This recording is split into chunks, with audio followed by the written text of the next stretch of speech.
صباح الخير، انا كريستين. لو اول مره تشوفوني لايك للفيديو واشتراك القناه. النهارده هنعمل عيش الشامي بطريقه سهله وبسيطه خالص. يلا بينا ندخل على المقادير على طول. معايا حوالي نص كيلو دقيق، معايا معلقه كبيره سكر ونص معلقه صغيره ملح. تمام، دي الحاجات اللي هنستخدمها. وهنستخدم بيكنج باودر حوالي معلقه صغيره، وخميره باكت خميره كامل اللي هو ده حوالي متهيألي 30 جرام او 40 جرام. الكيس ده بس اللي هنستخدمه كله حوالي معلقه كبيره. تمام، مش هنستخدم اي مكونات تاني او مكونات غريبه ولا زبادي ولا لبن ولا اي حاجه، وهيطلع كله معاكي منفوخ وكله سهل وبسيط. تمام، هنستخدم ميه فتره او ميه دافيه دفيان خفيف كده بحيث ما تبوظش مفعول الخميره. تمام، انا متاكده من الخميره بتاعتي انها كويسه، هحطها على طول. لو مش متاكده انه الخميره مش كويسه هختبرها الاول بميه.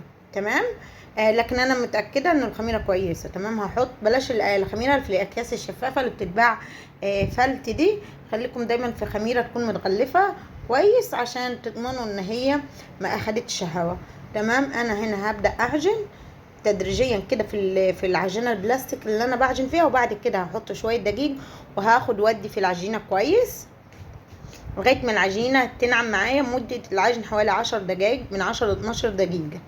تمام، اعجن كويس خالص لغايه ما ايدي تفك من العجينه، والعجينه لازم تكون بتلزق شويه. تمام، انا هنا بنعم في العجينه.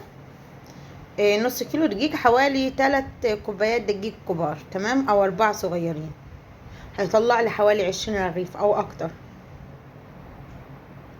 على حسب ما انت عايزه تعملي رغيف صغير كبير. تمام، هنا هعجن.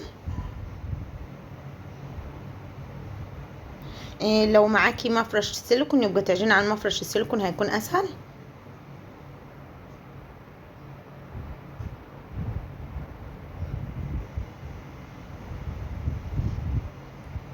نتاكد بس ان العجينه نعمت معانا، وهنحطها في البوله، مش هنرش عليها اي حاجه. في نفس البوله اللي فيها دقيق اللي احنا عاجنين فيها هنسيبها حوالي ساعه. في الجو ده احنا في شهر 10 هنسيبها ساعه.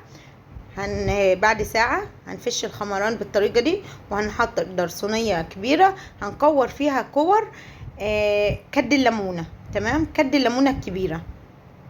تمام، على حسب انت عايزه الرغيف كبير صغير. انت عايزه مثلا الطاسه بتاعتك لو كبيره صغيره برضو ده بيتحكم في حجم الرغيف. تمام، هنكورهم وهنسيبهم نص ساعه. تمام، مراحل التخمير مهمه، احنا عندنا 3 مراحل تخمير. تمام، اول مرحله اللي هي خمر في البوله، وهنا هنسيبهم نص ساعه يخمروا او يرتاحوا بمعنى اصح عشان يتفرد معانا بسهوله. تمام، هنغطيهم وبعد نص ساعة هنرجع لهم. تمام، مهم خالص نغطيهم كويس خالص. شايفين بدأ الحجم يتضاعف.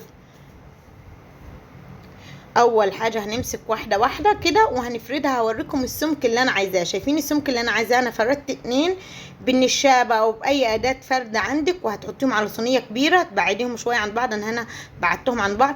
بص السمك بتاع الرغيف، شايفين السمك بتاع الرغيف؟ يعني مفيش خالص، يعني رقيق خالص خالص. احنا كمان لسه هنسيبه يرتاح نص ساعة. شايفين انا بفرد بالنشابه. بفردي انا مره فردت معاكم عجين بالرول الاسترتش بتاع الاكياس، انه ما كانش عندي نشابه. هنا اتقطع قطع بسيط مش مشكله، هندوس عليه بالنشابه هيختفي. هو مش بيحتاج فرد، يا دوبك بس واحده يمين وواحده شمال بالطول وبالعرض هيتفرد. تمام، هوريكم كمان واحده تاني هو بيتفرد. بصوا هنبططها بايدينا، وواحده يمين وواحده شمال. تمام كده، واحده بالطول اسفل وواحده بالعرض كده، لغايه ما الرغيف يتفرد معانا ويبقى مدور. تمام، شايفين ده سمك كبير. احنا هنخلي السمك ارج من كده زي اللي وريتهولكم في المقطع اللي عدى. شايفين لازم الرغيف يبقى سمكه رقيق خالص. تمام، وهنسيبه بقى نص ساعة على الصينية كبيرة زي ما وريتكم، وهنخبزه يا اما في فرن انبوبة او فرن البوتاجاز او فرن كهرباء متسخنة كويس او طاسة زي ما انا هعمل. هنسخن الطاسة كويس كأننا بنسخن الفرن. شايفين ده التالت واحد اعمله معاكم لانه الكاميرا ما صورتش اول اتنين. شايفين اول ما يجيب كده هنروح جالبينه على الناحيه التانية. شايفين جاب ازاي؟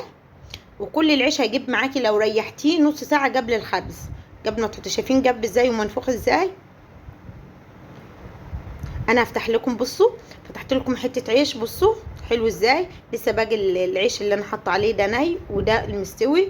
بصوا عامل ازاي هنا. بس عشان انا بصور بايد وماسكه بايد عايزه اوريكم ان الرغيف هنا منفوخ وبيتعمل سندوتشات وبيبقى حلو خالص. بيسعفك لما بيكونش فيه عيش او فينو في الفريزر عندك. بيسعفك في اللانش بوكس. بصوا بس اول ما يجيب كده يجيب نصه حتى هنروح جالبينه على طول. اول ما تجلبيه هيجيب كله. شايفين جاب كله ازاي؟ سهل خالص وبسيط. ولو كمان لو عندك فرن كبيره اللي هي فرن الانبوبه هيبقى اسهل لك. هتحطي الكميه كلها مره واحده مش هتعملي رغيف ورا رغيف. بصوا انا حطيت فيه بطاطس. هتحطي فيه بطاطس هتحطي فيه فول. الرغيف حلو ومش بيتقطع بسهوله وطعمه حلو خالص. طعمه مظبوط مفيش اي مكونات غريبه فيه. ينفع تاكلوا بيه اي اكل. هتحطوا فيه لانشون تحطوا فيه اي حاجه. سهل خالص وينفع تاكلوه كده تغمزوا بيه تغميز. سهل خالص. اتمنى يعجبكم وتجربوا الوصفه وتبعتوا لي رايكم في الكومنتات.